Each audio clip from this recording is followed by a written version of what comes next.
Good afternoon. Another video chat this afternoon. I did have someone message me and said, I've always wanted to take one of your journaling workshops and never had the time. Well, guess what? I finally have the time. So they were wondering how to get started, and I thought I would just talk about that a little bit, and then maybe in a second session, talk about supplies a little bit. First of all, what prompts journal keeping? Well, chaos in the world, much of like what's happening today, often does prompt uh, recording, working in a diary, writing in a diary, or journaling of some kind. A crisis, but there are people that will use gratitude, will create a gratitude journal. People have a lot of anguish in their life, anger, sadness, but then there's the joyful ones full of happiness. Um, anyway, there's all different themes and reasons why to start journaling. It is an excellent time. It's an excellent time to record what's going on because as we hear all the time. Unprecedented, and it definitely is that. Um, Journaling, there are many ways to relieve anxiety, many ways to relieve stress, and journaling is one of those ways. Um, it really can relieve that stress, relieve that anxiety. You are able to vent your emotions, your feelings, your ideas. Maybe do a bit of soul searching along with your journaling. It can be a place to store sayings, quotes, poems, articles.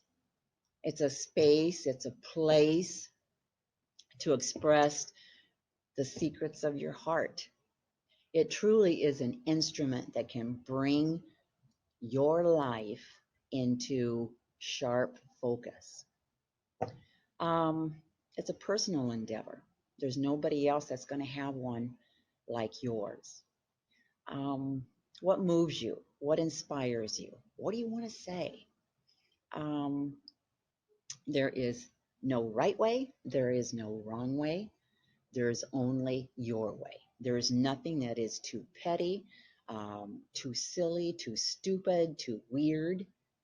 Um, I'm sure that you want your journal to be authentic, to be as true to you. I use the word raw. You want it to be you, all about you and your authentic, raw feelings and emotions. I do like to look now and then on the internet and look at other people's journals, but I find, I look at one, that's beautiful, that's gorgeous. And there's beautiful, thousands and thousands of amazing journals out there. But I find it sometimes overwhelming. Overwhelming in that, you just feel like, I can't do that. And it may have a tendency to hold you back. It can be a roadblock for you continuing on your journal journey. Um, Set aside any doubts, set aside any fears. We have a tendency to get this excited idea about doing something creative, and then we start to rationalize it and like I said, throw up roadblocks that prevents you from even getting started.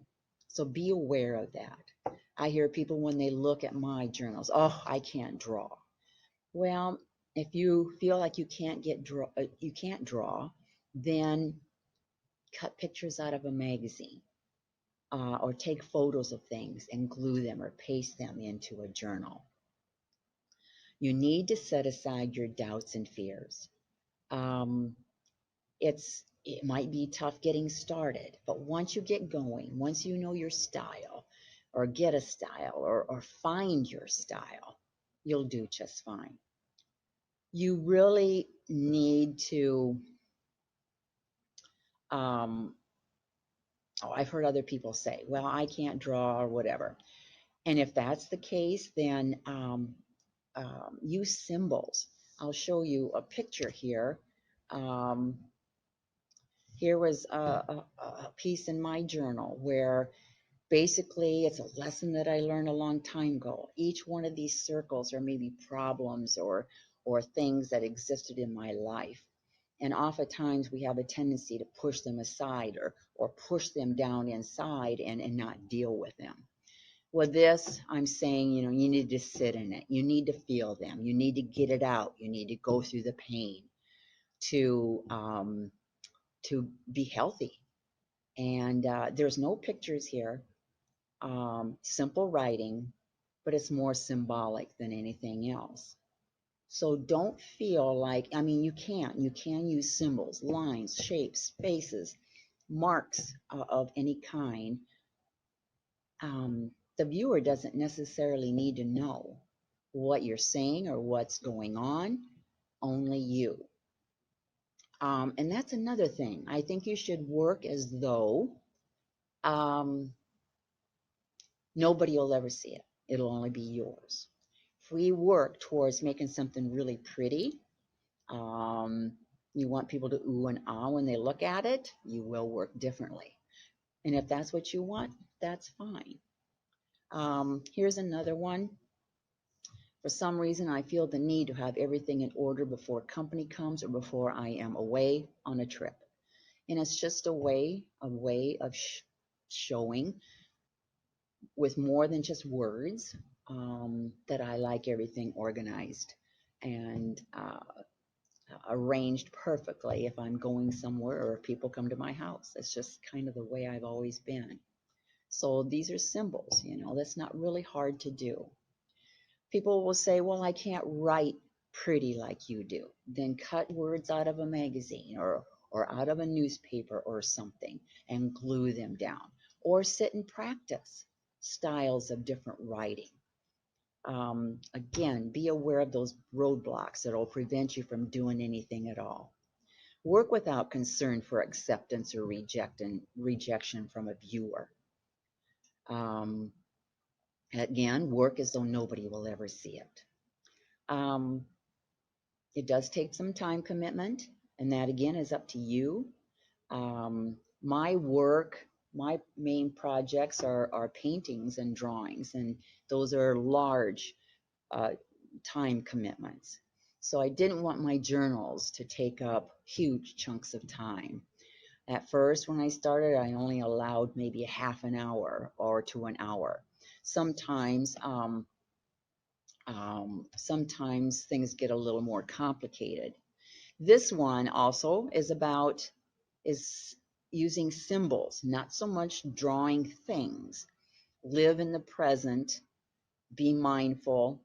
The little red circles in the back are things that have happened in your past that sometimes we focus on. And the ones on the right, the little circles, those are things that you think about in the future, how the job's going to go, just things in the future. But we need to savor precious present moments. And that's what that starburst means. And I even have a little folded piece of paper there that if I opened that up, there's just kind of a more personal message in there. And like I said, sometimes I do spend a little bit more time. This is an example. I had my heart tested. I went to Planet Heart, I think it's called, and happy, heart, healthy. They said I had a very, very healthy heart. And so I felt like making a pretty heart, and that's colored pencil. So sometimes things will take a little longer, but I needed to tell people how happy I was about my heart. But also, heart disease is the #1 killer. I had something to say about the heart as well. Um, don't fear things, just jump right in. A parachute won't open until you jump out of the plane. Okay, so think about that. Um, and if you don't want to talk about things that's going on in the world, if you don't have anything to say about that politically or religiously or whatever, then maybe pick out a theme. If you like flowers, start looking at flowers and studying flowers and drawing them. Or birds. If there's something that you really enjoy like that, study it. Draw a series of them. Trees, different kinds of trees and leaves. How about childhood memories?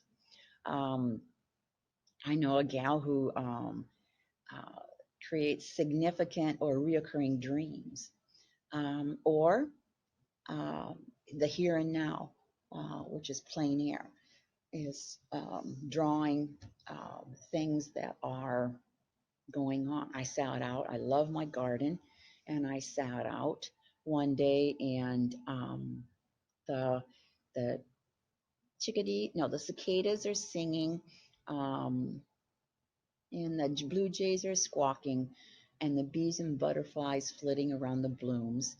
And anyway, it was just a joyful time that I was enjoying my garden, and so I sat and drew it. So I really do encourage you to start very simply. They don't have to be profound, amazing works of art. Again, keep it as raw as possible.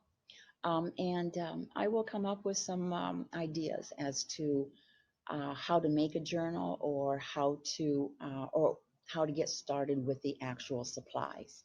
So thanks for watching, and have a great afternoon. Bye.